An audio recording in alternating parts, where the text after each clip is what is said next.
Mais faites le taire! Faites le taire avec Willy Rovelli. Bonjour Willy. Bonjour Julie, bonjour joli Jean-Marc, bonjour Benjamin Castaldi et bonjour Loana. Alors aujourd'hui nous fêtons donc l'anniversaire de Love Story où la 15 ans, c'est l'âge bête. Hein. Je me souviens, moi à 15 ans, j'étais nerveux, hargneux, j'étais tout petit, j'avais les cheveux qui partaient dans tous les sens, j'avais même pas mué. Voilà, comme aujourd'hui. Bien. Mais tu te rends compte, 15 ans, c'est l'âge qu'a Kev Adams depuis 15 ans, c'est fou. Hein. On s'en souvient à l'époque, cette émission avait été une grosse claque, une énorme claque, même sur l'échelle de Gilles Verdez. Et si on compte sur l'échelle de Jean-Luc Lay, 15 ans, ça fait une fiancée. Le Loft a une fiancée, dis donc, c'est pas rien.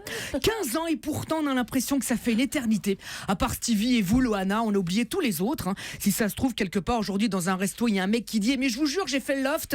Et il y a son patron qui lui répond « Ouais, c'est ça, en attendant, fais la vaisselle. » Et là, pop, pop, pop. Moi, j'ai cherché ce que sont devenus les anciens loftieurs en tapant leur nom sur Google. Et ben même Google m'a répondu « J'en sais rien, et c'est sur Yahoo ». 15 ans. Je me souviens, Loana, l'année dernière, l'année d'après, vous montiez les marches du Festival de Cannes. Et l'année d'après, c'était au tour de Jean-Paul Belmondo. On attend son arrivée en haut des escaliers d'une minute à l'autre. Ah, mais c'était la folie, hein. Si, c'était la folie. En télé-réalité, vous étiez précurseur, même si à l'époque, vous ne savez même pas ce que ça voulait dire.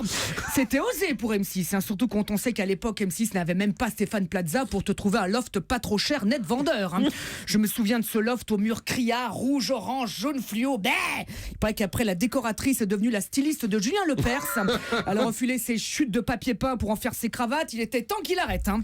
C'est vrai que grâce à ça, vous êtes tous devenus des stars. Toi, Benjamin, et toi, Loana, et toi, Kenza, et toi, Kimi, et toi, Julie. Qu'est-ce que tu fous depuis toutes ces années? Même la productrice Alexia Laroche-Joubert est devenue la papesse de la télé-réalité. Cette année, Alexia est devenue la productrice de Fort Boyard.